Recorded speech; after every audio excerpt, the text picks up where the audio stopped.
ಇದ್ರದ್ದೆಲ್ಲ ಗೊತ್ತಲ್ವಾ ನಿಮಗೆ? Files add ಮಾಡೋದು, ಡಿಬಗ್ ಮಾಡೋದು, ಹೆಕ್ಸ್ ಫೈಲ್ ಕ್ರಿಯೇಟ್ ಮಾಡೋದು. ಓಕೆ, ಸೊ ಆ ಪ್ರೊಸೀಜರ್ ಗೊತ್ತಿದೆ ಅಲ್ವಾ? ಪ್ರೊಸೀಜರ್ನ ಪ್ರಾಜೆಕ್ಟಿಗೆ ಹೋಗಿ new microvision project. Okay, then give a name. Dot C ಅಲ್ಲ, ನೀವು ಪ್ರಾಜೆಕ್ಟ್ ಕ್ರಿಯೇಟ್ ಮಾಡುವಾಗ ಡಾಟ್ ಸಿ ಕೊಡಬೇಡಿ. ಬೈ ಡಿಫಾಲ್ಟು MUOPR ತೊಗೊಳುತ್ತೆ, ಅದೇ ಇರಲಿ. ಇದು ಪ್ರಾಜೆಕ್ಟ್ ಕ್ರಿಯೇಷನ್ಗೆ. ಓಕೆ, ಸೊ ಈ ವಿಂಡೋ ಪಾಪಪ್ ಆಗುತ್ತೆ. LPC 1768 ನೀವು ಕೊಟ್ಟರೆ ಡೈರೆಕ್ಟಾಗಿ ತೊಗೊಳುತ್ತೆ ಅದು. ಸೊ ಇಲ್ಲಿ ಸೆಲೆಕ್ಟ್ ಮಾಡ್ಕೊಳ್ಳಿ, ಇದ್ರದ್ದು ಕಂಪ್ಲೀಟ್ ಡಿಸ್ಕ್ರಿಪ್ಷನ್ ಇಲ್ಲಿ ಬರುತ್ತೆ. ಓಕೆ ಕೊಟ್ಟರೆ whether it want to create a file ಅಂತ ಕೇಳುತ್ತೆ. ಎಸ್. ಸೊ ಇಲ್ಲಿ ಟಾರ್ಗೆಟ್ 1 ಅಂತ ಕ್ರಿಯೇಟ್ ಆಯಿತು ನೋಡಿ. This is a target. Next go to file and here you text a program.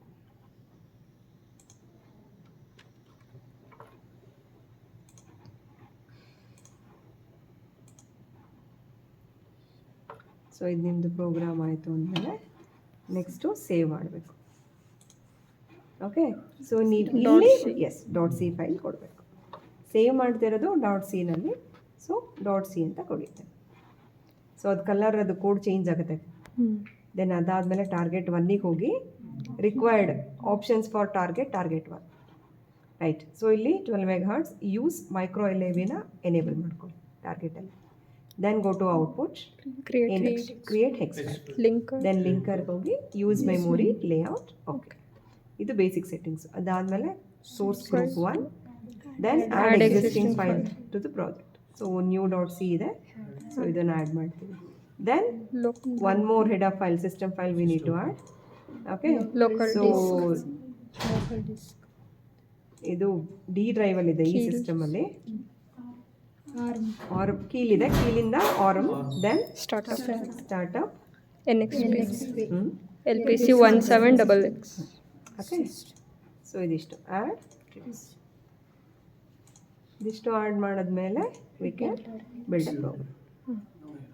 Okay, so 0 errors ಇದ್ದರೆ it is going to indicate that the program is correct. So 0 errors ಬಂದರೆ ಮಾತ್ರ ನಮ್ಮದು program ಟಾರ್ಗೆಟಿಗೆ download ಆಗುತ್ತೆ, ಇಲ್ಲ ಅಂತಂದರೆ ಅದಲ್ಲೇ struck ಆಗುತ್ತೆ. The next stage flash magic.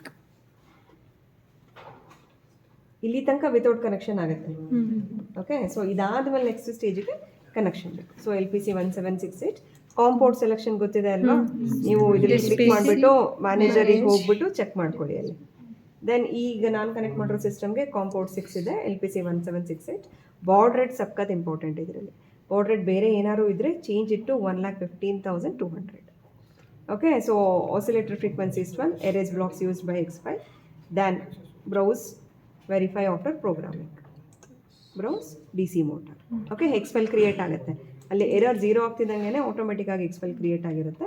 Start, it's downloading program. Okay, so next ಕನೆಕ್ಷನ್ನು 10 pin ಎಕ್ಸ್ಟರ್ನಲ್ FRC. ಇಲ್ಲಿ CNA, CNB, CNC, CND 4 external connections ಇದೆ. Stepper motor, DC motor, relay driving and buzzer, ಇದಷ್ಟು ಪ್ರೋಗ್ರಾಮ್ಗೆ ಈ ಪಾಯಿಂಟಿಗೆ ಕನೆಕ್ಟ್ ಮಾಡ್ಕೋತೀವಿ. CNA to CNA5. Okay, so ಇಲ್ಲಿ ಒಂದು ರಿಲೇ ಕೊಟ್ಟಿದ್ದಾರೆ to switch the clock and anti clockwise direction. So relay drive ಆಗ್ತದೆ. ಈ ಪಾಯಿಂಟಿಗೆ DC ಮೋಟರ್ನ ಕನೆಕ್ಟ್ ಮಾಡ್ತೀವಿ. ಓಕೆ, ಸೊ ಒಂದು ರ್ಯಾಂಡಮ್ ಡಿಲೇಗೆ ಮೋಟಾರು ಕ್ಲಾಕ್ ವೈಸ್ ರೊಟೇಷನ್ ಆಗುತ್ತೆ and then it will rotate in the anti clockwise direction. So ನಾವು delay ಕಡಿಮೆ ಇರೋದ್ರಿಂದ ರೊಟೇಷನ್ನು ಶಿಫ್ಟ್ ಆಗ್ತಿರೋದು ಗೊತ್ತಾಗ್ತಿಲ್ಲ ನಮಗೆ. ನೀವು ಡಿಲೇ ಜಾಸ್ತಿ ಮಾಡಿಕೊಂಡ್ರೆ you can easily identify the shifting rotations. Okay, so DC motor clear ಆಯ್ತಲ್ವಾ? ಸೊ ನೀವು ಈಗ ಪ್ರೋಗ್ರಾಮ್ ಎರೇಸ್ ಮಾಡಬೇಕು ಅಂದರೆ ISP ಅಂತ ಇದೆ ಫ್ಲ್ಯಾಶ್ ಮ್ಯಾಜಿಕಲ್ಲಿ, ಅಲ್ಲಿ ಹೋಗಿ ಎರೇಸ್ ಫ್ಲ್ಯಾಶ್ ಕ್ಲಿಕ್ ಮಾಡಿ erase blocks use by hex file ಅಂತ ಕೊಟ್ಟರೆ ಇಟ್ ವಿಲ್ ಎರೇಸ್. ಎರೇಸ್ ಆಯಿತು ಪ್ರೋಗ್ರಾಮು. ಓಕೆ.